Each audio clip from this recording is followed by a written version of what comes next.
Hello class. तो आज हम लोग बात करने वाले हैं बोरेलिया के पैथोजेनेसिस के बारे में। पैथोजेनेसिस मतलब डिजीज डेवलपिंग होने के प्रोसेस को, पूरे प्रोसेस जो होता है जैसे कि जिस प्रोसेस का मतलब हो गया डिजीज डेवलप होने के प्रोसेस को ही हम पैथोजेनेसिस कहते हैं। मेनली इसमें होता क्या है, बैक्टीरिया जब हमारी बॉडी के अंदर एंटर करेगा उसके बाद करने के बाद कौन से टाइप का इन्फेक्शन वहाँ कर रहा है और कैसी डिजीज़ प्रोड्यूस कर रहा है, कौन सी डिजीज़ प्रोड्यूस कर रहा है। ठीक है, इसको ही हम क्या कहते हैं, पैथोजेनेसिस करते हैं। ठीक है, तो बोरेलिया की जो पैथोजेनेसिटी है उसका मेन अगर देखा जाए कारण क्या रहता है, तो ब्लड स्ट्रीम इन्वेजन के थ्रू वहाँ पे, और जो एंटीजेनिक वेरिएशन हो गया, इसके अलावा जो इम्यून मीडिएटेड टिश्यू डैमेज होते हैं उसी पे बेस्ड रहती है इसकी पैथोजेनेसिटी। ठीक है, तो चलिए इसके बारे में हम बात करते हैं। सबसे पहले borrelia are spirochaetes pathogen, spirochaetal pathogens transmitted by arthropods vector like are ticks. तो जो बोरेलिया है एक ऐसा है, एक स्पाइरोकीटल पैथोजन्स है क्योंकि किससे बिलोंग करता है, स्पाइरोकीटोटा फाइलम से बिलोंग करता है। ठीक है, तो मेनली ये कैसा रहेगा, स्पाइरोकेटेसी में मेनली कैसे रहते हैं, जितने भी रहेंगे बैक्टीरिया यहाँ पे स्पाइरल शेप्ड के बैक्टीरिया रहेंगे। ठीक है, तो ये भी कैसा रहेगा, वह स्पाइरल शेप्ड बैक्टीरिया होता है जो कि डिजीज़ प्रोड्यूस करता है। ठीक है, तो ये बैक्टीरिया जो रहेगा मेनली कोई ना कोई बैक्टर रहता है, बैक्टर के ही थ्रू ये क्या करेगा, डिजीज़ को ट्रांसमिट करता है। तो बैक्टर जो रहेगा वो कैसा रहेगा, आर्थ्रोपोड बैक्टर्स होता है जो कि डिजीज़ ट्रांसमिट करने के लिए रिस्पॉन्सिबल होता है। ठीक है, एक पर्सन से दूसरे पर्सन में डिजीज़ स्प्रेड करने के लिए वहाँ पे आर्थ्रोपोड से रिस्पॉन्सिबल होते हैं। अब ये आर्थ्रोपोड वेक्टर्स क्या हैं, तो आर्थ्रोपोड वेक्टर्स वो रहते हैं, ऐसे कह सकते हैं वहाँ पे एनिमल्स हैं जो कि क्या करते हैं, बैक्टीरिया को इन्फेक्टेड होस्ट से हेल्दी होस्ट में ट्रांसफ़र करने के लिए रिस्पॉन्सिबल होते हैं। ठीक, अब कौन कौन से वेक्टर हो गए, तो इसमें जैसे मैंने बताया लाइज हो गया, टिक्स हो गया। लाइज क्या रहता है, ये वहाँ पे रिलैप्सिंग फीवर काज करता है, कह सकते हैं लॉस बॉर्न डिजीज़ कहते हैं इसको, लॉस बॉर्न रिलैप्सिंग फीवर काज करता है। बाकी जो टिक्स रहता है ये क्या करता है, लाइमी डिजीज़ काज करता है। ठीक है, तो इसको टिक बॉर्न रिलैप्सिंग फीवर कहेंगे, उसको हम लॉस बॉर्न रिलैप्सिंग फीवर कह सकते हैं। ठीक है, तो ये अलग अलग रहते हैं वेक्टर्स जो कि वहाँ पे जब बाइट करते हैं किसी पर्सन को, तो जब बाइट करेंगे तो वहाँ पे जो बोरेलिया रहेगा उसको स्किन में वहाँ पे इंटर करके इन्फेक्शन करना वहाँ पे स्टार्ट कर देते हैं। ठीक है, there pathogenesis is mainly due to, तो जो बोरेलिया की पैथोजेनेसिस होती है या फिर जो बोरेलिया के थ्रू जो डिजीज़ प्रोड्यूस होती है उसके मेनली अगर देखा जाए तो 3 मैकेनिज्म होती हैं। कौन कौन सी, सबसे पहले blood stream and tissue invasion. ठीक है, तो जो सबसे पहले मेनली 3 कौन से, invasion of blood stream and tissues. ठीक है, तो इसमें क्या करता है जो दूसरा कौन सा हो गया, एंटीजेनिक वेरिएशन, इम्यून इन्वेजन जिसको कहते हैं, और तीसरा इन्फ्लामेटरी या इम्यून मीडिएटेड डैमेज। तो 3 ये कारण रहते हैं, 3 मैकेनिज्म कह सकते हैं रहती हैं जिसके थ्रू वहाँ पे जो बोरेलिया होती है वो डिजीज़ काज करती है। तो अब बात करते हैं सबसे पहले invasion of blood stream and tissues. तो इसमें क्या करता है, जो वेक्टर होगा, वेक्टर जब बाइट करेगा, बाइट करने के बाद जो बोरेलिया होंगे वो स्किन में इंटर कर जाएंगे। इसके बाद वो क्या करेंगे, वहाँ पे एक्टिवली मोटाइल या जो, क्योंकि एक्टिवली मोटाइल रहेंगे क्योंकि इसके अंदर क्या प्रेजेंट रहता है, एंडोफ्लैजिला रहता है। तो एंडोफ्लैजिला की हेल्प से ये जो टिश्यूज रहेंगे, टिश्यू में वहाँ पे स्प्रेड हो जाएंगे और फिर वहाँ से ब्लड स्ट्रीम में पहुँच जाएंगे। ब्लड स्ट्रीम में जब पहुँच जाएंगे तो वहाँ से पहुँचने के बाद जो बैक्टीरिया होगा वो हमारी पूरी बॉडी में स्प्रेड हो जाता है। जितने भी सिस्टम हो, चाहे जितने भी आर्गन हो, चाहे वो लीवर हो गया, तुम्हारा स्प्लीन हो गया, ब्रेन हो गया, हार्ट हो गया, जॉइंट्स हो गया, सभी जगह ये क्या पहुँच जाएंगे, जिस अलग अलग आर्गन्स में वहाँ पे ट्रांसमिट हो जाएंगे।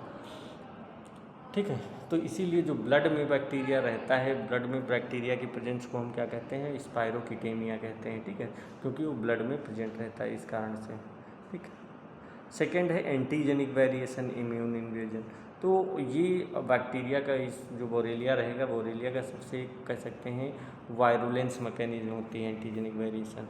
ठीक है, ये क्या करता है, जो इसकी सरफेस रहेगी, सरफेस पे एक प्रोटीन का बना हुआ एंटीजेंस होता है जिसको हमको सरफेस एंटीजेंस कहते हैं, वो हमेशा बार बार उसकी मॉर्फोलॉजी वहाँ पे चेंज होती रहती है। अब जब उसको बार बार वो एंटीजन चेंज होता रहेगा, उससे क्या होगा, जो बॉडी है हमारा, जो इम्यून सिस्टम होता है, वो एंटीबॉडीज़ की जो वहाँ पे जो एंटीबॉडीज़ का फार्मेशन हुआ है, वो क्या करेंगी, बैक्टीरिया को वहाँ पे आइडेंटिफाई नहीं कर पाती हैं। ठीक है, अब जब आइडेंटिफाई नहीं कर पाएगा, हमारी एंटीबॉडीज आइडेंटिफाई नहीं कर पाएंगी, तो क्या होगा, जो हमारा इम्यून सिस्टम होगा उसको डिस्ट्रॉय नहीं कर पाएगा और बैक्टीरिया वहाँ पे मल्टीप्लाई करने लगता है। तो इसी प्रोसेस को हम क्या कहते हैं, इम्यून इन्वेजन कहते हैं।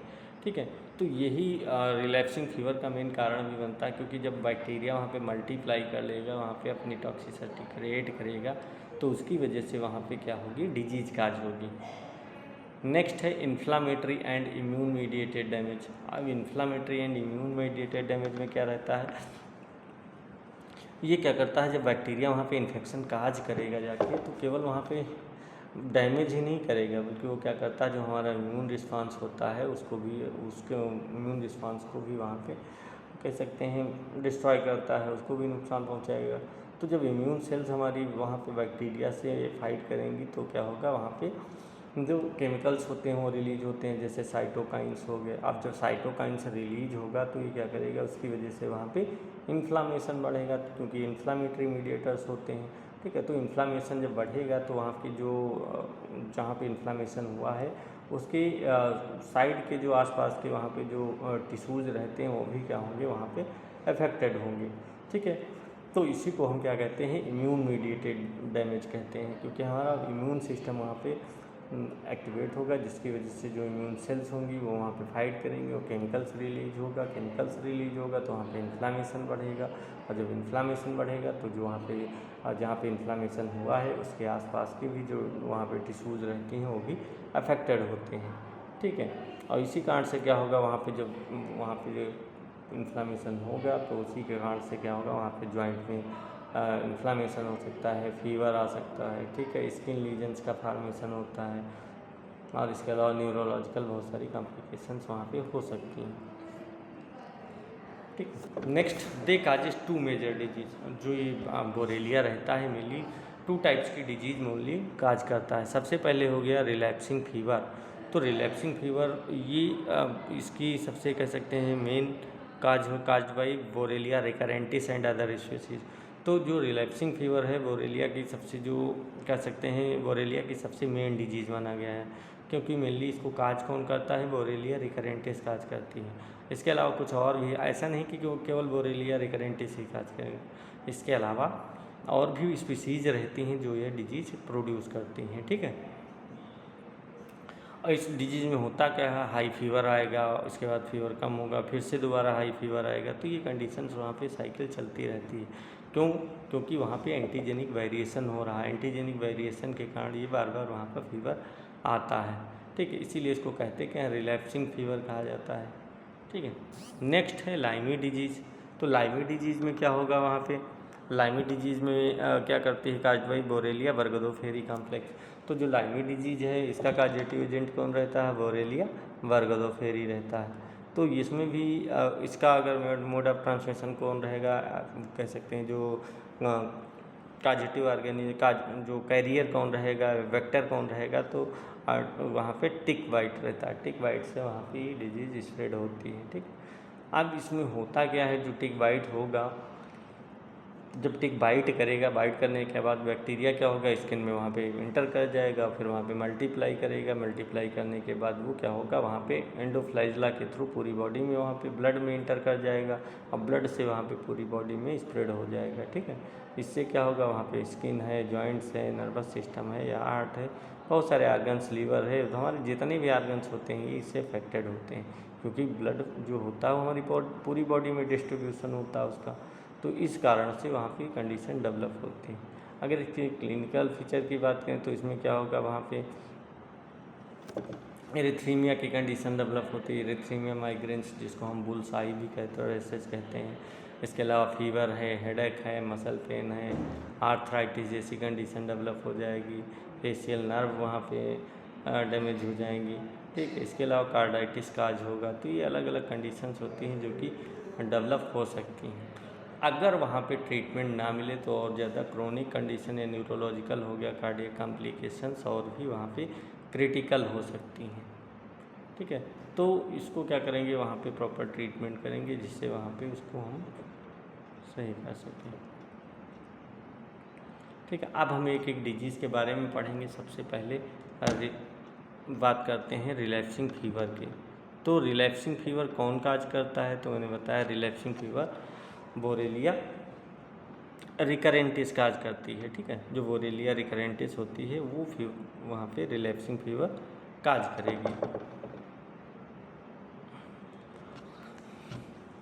ठीक है, जो बोरेलिया वर्गीफेरी होगी वो क्या काज करती है, वो मैंने बताया लाइमी डिजीज़ काज करती है। ठीक है,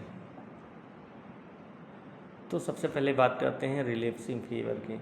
तो रिलैप्सिंग फीवर भी ये कह सकते हैं ट्रांसमिटेड बाय बॉडी लॉस, और जिसको क्या कहते हैं पेडिकुलस ह्यूमनस कहते हैं। तो ये इसका क्या हो गया, जूलॉजिकल नेम रहता है।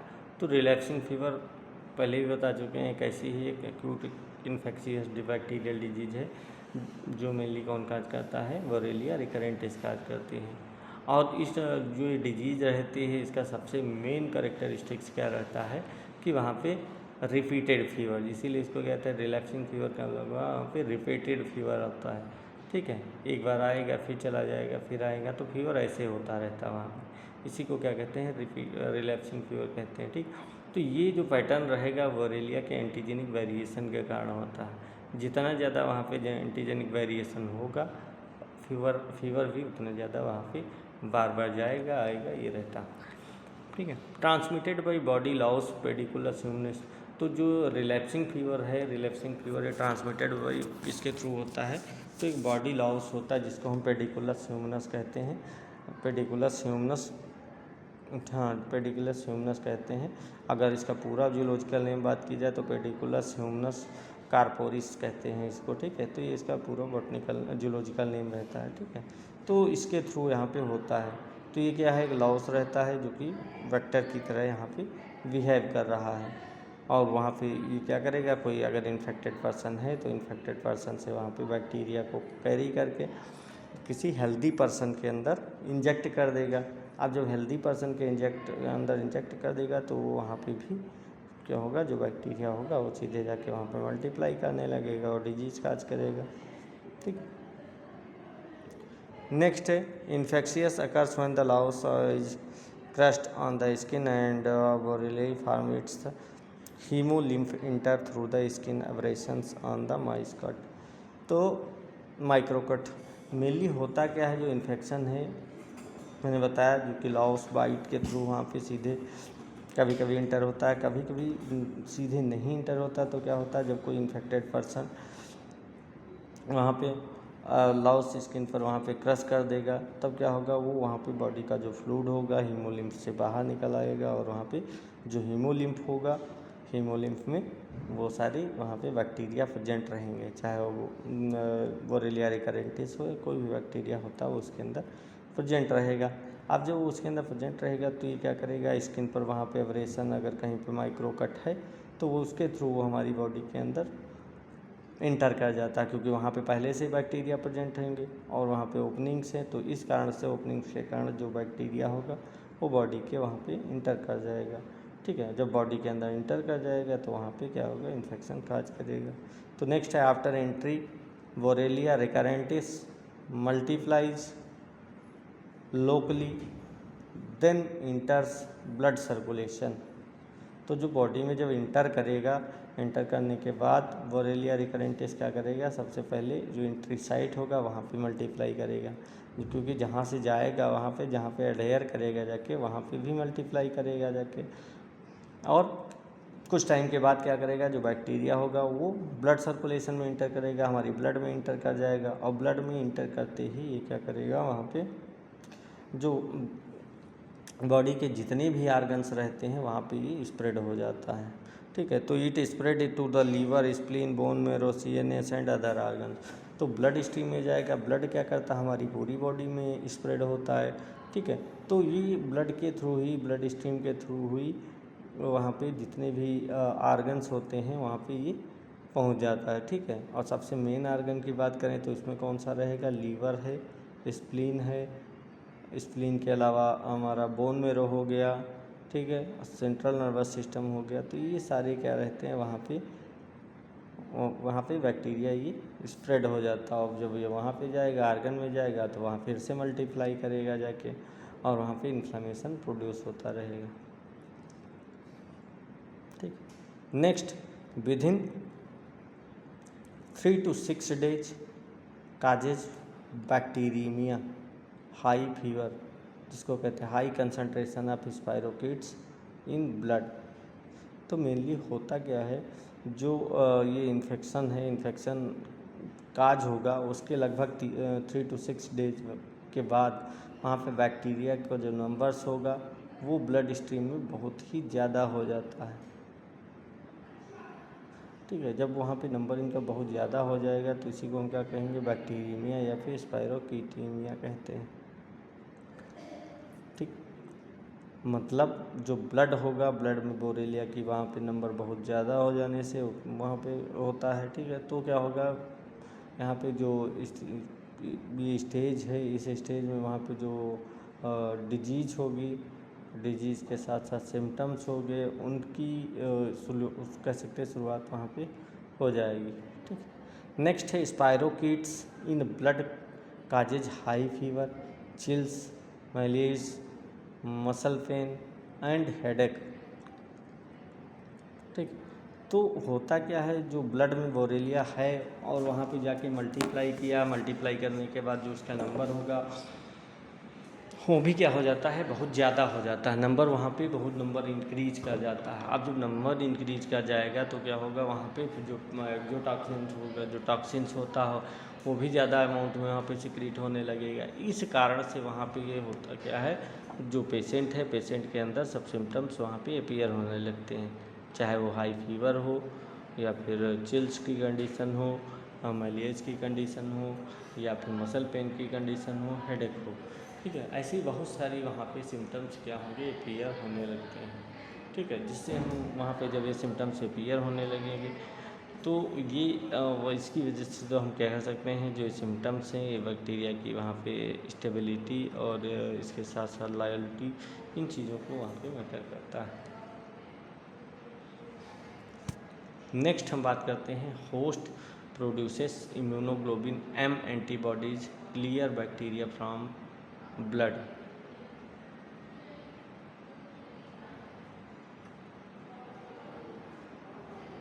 ठीक है। तो होस्ट क्या करेगा, वहाँ पे जो इम्यूनोग्लोबिन्स होगी, ठीक है, उसको प्रोड्यूस करेगा। वहाँ पे इम्यून जो हमारी इम्यून सिस्टम हो गए उनकी जो वहाँ पे कह सकते हैं आइडेंटिफाई करके जो बॉडी का जो इम्यून सिस्टम होगा वो क्या करेगा, बैक्टीरिया को सबसे पहले आइडेंटिफाई करेगा। आइडेंटिफाई करने के बाद वहाँ पे सबसे पहले क्या करेगा, इम्यूनोग्लोबिन एम एंटीबॉडीज़ का फार्मेशन करेगा। अब जो इम्यूनोग्लोबिन एम एंटीबॉडीज़ हैं ये क्या करती हैं, वहाँ पे बोरेलिया से बाइंड करती हैं और वहाँ पे इम्यून सेल्स को बैक्टीरिया डिस्ट्रॉय करने में हेल्प करती है, ठीक है। अब जब ब्लड वहाँ पे डिस्ट्रॉय करेगी तो क्या होगा, ब्लड में जो बैक्टीरिया का नंबर होगा वो रिड्यूस कर जाएगा और वहाँ पे जो हाई फीवर है वो भी कह सकते हैं रिड्यूस हो जाएगा, ठीक है। लेकिन होता क्या है, some bacteria Borrelia changes their surface antigens, antigenic variation, these antigenic variation are not recognised by the previously formed antibody. तो होता क्या है, क्योंकि मैंने बताया था ये क्या करता है, वहाँ पे इसमें एंटीजेनिक वेरिएशन होता है, इस कारण से वहाँ पे जो बैक्टीरिया होगा वो क्या करेगा, अपने सरफेस एंटीजन को बदल लेगा। जब सरफेस एंटीजन बदल जाएगा तो जो पहले से इम्यूनोग्लोबिन एम एंटीबॉडीज वहाँ का फॉर्मेशन हुआ है तो वो क्या होगी, वहाँ पे डिसअपीयर हो जाएंगी, ठीक है। तो क्या होगा, वहाँ पे जब उसका एंटीजन ही चेंज हो जाएगा तो क्या होगा, वहाँ पे जो पुरानी एंटीबॉडीज़ होंगी उनका वहाँ पे बैक्टीरिया को आइडेंटिफाई ही नहीं कर पाएंगी। अब जब आइडेंटिफाई ही नहीं कर पाएंगी तो जो हमारा बैक्टीरिया को जो हमारा इम्यून सिस्टम होगा वो किल ही नहीं करेगा, ठीक है। और जो किल ही नहीं करेगा और हमारे वहाँ पे इम्यून सिस्टम से ही बच जाएंगे। तो इस कंडीशन को हम लोग क्या कहते हैं, इसको कहते हैं इम्यून इन्वेजन कहते हैं। ठीक है। नेक्स्ट है दे multiply again and causes relapse of fever. तो जो इम्यून सिस्टम से बचने के बाद, क्योंकि वहाँ पे जो हमारा इम्यून सिस्टम होगा वो मोस्ट ऑफ बैक्टीरिया को किल कर देता है, लेकिन कुछ बैक्टीरिया जो वहाँ पे बच जाते हैं तो उनको क्या करेगा, जो हमारा इम्यून सिस्टम उनको नहीं अगर रिकग्नाइज कर पाएगा, उसके बाद वहाँ पे जो एंटीजेनिक वेरिएशन होगा, ठीक है, एंटीजेनिक वेरिएंट के कारण वहाँ पे फिर से तेज़ी से मल्टीप्लाई कर लेंगे और वहाँ पे जो ब्लड होगा, ब्लड में बैक्टीरिया का नंबर वहाँ पे बहुत ही ज़्यादा हो जाएगा। ठीक है। अब जब उनका नंबर इंक्रीज करेगा तो वहाँ पे जो टॉक्सिन्स का प्रोडक्शन होगा वो भी इंक्रीज होगा, जिसकी वजह से क्या होता है, वहाँ पे फीवर आता है। ठीक है। तो फीवर काज होगा, जिसी को हम क्या कहते हैं, रिलैप्सिंग फीवर भी कहते हैं। रिलैप्सिंग फीवर कहने का कारण क्या, क्योंकि ये जो फीवर होगा बार बार से आएगा, पहले आएगा फिर रिड्यूस हो जाएगा फिर दोबारा आएगा, इस कारण से होता है। Next repeated cycle relapsing pattern of fever. ठीक है। तो क्या होगा, जो साइकिल वहाँ पे रिपीटेड साइकिल से क्या होगा, relapsing pattern of fever, anaemia, स्प्लीनोमेगैली and toxaemia. तो ये साइकिल जब दोबारा वहाँ पे स्टार्ट होगी तो उसकी वजह से वहाँ पे जो एंटीजेनिक वेरिएशन होगा तो जो न्यू बोरेलिया वेरिएंट होगा वहाँ पे अपीयर होगा और वो ब्लड स्ट्रीम में वहाँ पे मल्टीप्लाई करके, जब वो मल्टीप्लाई करेगा वहाँ पे तो फीवर काज होगा। फीवर काज करने के बाद जो हमारी इम्यूनोग्लोबिनियम है वो वहाँ पे क्या करेंगी, इम्यूनोग्लोबिन एम एंटीबॉडीज़ के प्रोडक्शन को वहाँ पे बढ़ाएंगी, जिससे क्या होगा, जो बैक्टीरिया होगा वो उनको किल करेगा और वहाँ पे बैक्टीरिया का नंबर भी रिड्यूस होने लगेगा। ठीक है। जो बैक्टीरिया का नंबर रिड्यूस होने लगेगा तो वहाँ पे जो एंटीजेनिक वेरिएशन होंगे वो भी कम हो जाएंगे। एंटीजेनिक वेरिएशन कम होंगे तो जो रिपीटेड फीवर आ रहा है वो भी नहीं आएगा। ठीक है। जो फीवर नहीं आएगा तो वहाँ पे क्या होगा, रिलैप्स साइकिल वहाँ पे पेशेंट में रिलैप्सिंग फीवर काज करेगा। ठीक है। जब बैक्टीरिया नंबर का अगर वहाँ पे वेरिएशन फिर से बैक्टीरिया का लेता तो उस कंडीशन में वहाँ पे रिलैप्सिंग फीवर आएगा। अगर नहीं काज करता है तो वहाँ पे नॉर्मल हेल्दी पर्सन रह सकते। ठीक है। तो अब जो रिपीटेड साइकिल के कारण वहाँ पे जो ये रिपीटेड साइकिल हो रही है ड्यू टू एंटीजेनिक वेरिएशन, उसके कारण वहाँ पे जो रिलैप्सिंग फीवर है वो काज होता है। तो फीवर इसमें क्या होगा, बार बार आएगा, एनीमिया की कंडीशन डेवलप होगी। ठीक है। क्योंकि वहाँ पे ब्लड की डिफिशियंसी हो गई है, क्योंकि आरबीसी रिपीटेड इन्फेक्शन के बाद क्या होगा, जो आरबीसीज होती हैं उनका डिस्ट्रक्शन होता है। ठीक है। वो डिस्ट्रॉय होती हैं, जिससे वहाँ पे जो एनीमिया की कंडीशन होती है वो डेवलप होने के चांसेस वहाँ पे बढ़ सकते हैं। ठीक है।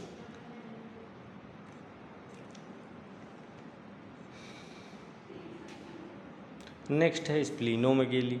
अब स्प्लीनोमेगेली काज करता है। स्प्लीनोमेगेली क्या काज करेगा, वहाँ पे स्प्लीनोमेगेली में वहाँ पे जो स्प्लीन होगा, स्प्लीन कंटिन्यूस वहाँ पे बैक्टीरिया होंगे जो वो कंटिन्यूस क्या करेंगे, स्प्लीन को वहाँ पे डैमेज करेंगे। स्प्लीन, क्योंकि स्प्लीन को नहीं डैमेज करते, मेनली जो स्प्लीन के कारण वहाँ पे जो स्प्लीन होगा वहाँ पे बैक्टीरिया जो डैमेज आरबीसीज होगा उसको हटाने के और काम करेगी। इस कारण से वहाँ पे क्या होगा, स्प्लीन भी उसका भी साइज इनलार्ज हो जाता है, क्योंकि जो आरबीसीज का डिस्ट्रक्शन होता है इस कारण से। अब ज़्यादा डिस्ट्रक्शन होता हो तो वहाँ पे स्प्लीन पे वर्कलोड बढ़ेगा और उसका साइज भी वहाँ पे इंक्रीज हो जाएगा। नेक्स्ट है टॉक्सीमिया।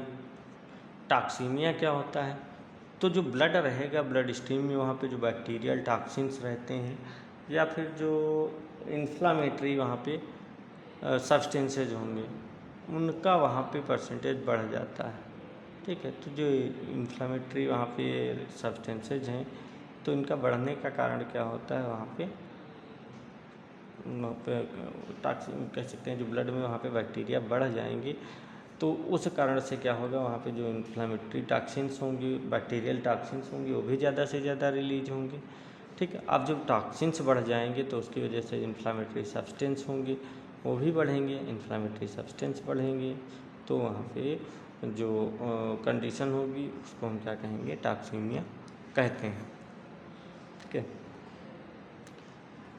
नेक्स्ट है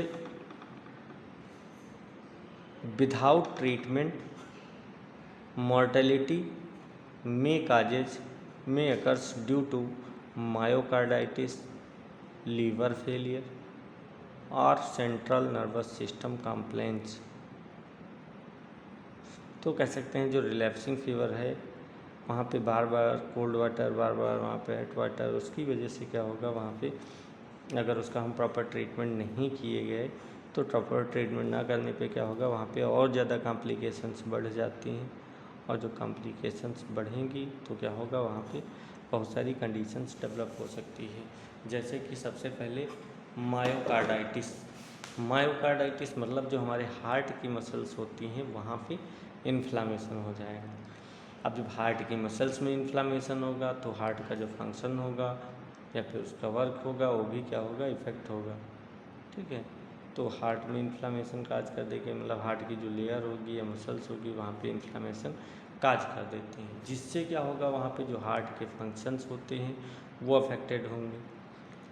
सेकेंड है लीवर फेलियर की कंडीशन। तो सीवियर इन्फेक्शन के कारण क्या होगा, जो वहाँ पे लीवर्स होते हैं, लीवर से कह सकते हैं डैमेज हो जाता है वहाँ पे, और जब लीवर डैमेज हो जाएगा तो क्या होगा वहाँ पे लीवर फंक्शन भी वहाँ पे रिड्यूस हो जाते हैं। ठीक है, और कभी कभी क्या होता है बहुत ज़्यादा अगर सीवियर कंडीशन हो गई तो उस कंडीशन में वहाँ पे लीवर फाइब्रोसिस की कंडीशन डेवलप हो जाती है और वहाँ पे लीवर फेलियर की कंडीशन भी हो सकती है। ठीक है, नेक्स्ट है सेंट्रल नर्वस कॉम्प्लिकेशन। जो सेंट्रल नर्वस सिस्टम होता है वो उसमें कौन कौन सी कॉम्प्लिकेशंस आ जाती है। ठीक है, तो उसमें कौन कौन सी कॉम्प्लिकेशंस होगा, अगर बैक्टीरिया वहाँ पे ब्रेन तक पहुँच जाएगा तो ये क्या करता है, जो ब्रेन होगा, ब्रेन में जो हमारी लेयर्स रहती ब्रेन की, जिनको हम क्या कहते हैं, मेनिंजेस कहते हैं। ठीक है, तो ये क्या करेगा वहाँ पे जब पहुँच जाएगा, मेनिंजेस तक पहुँच जाएगा तो क्या होगा वहाँ पे मेनिंजाइटिस काज करेगा, मतलब जो मेनिंजेस हैं वहाँ पे इन्फ्लामेशन काज करता है।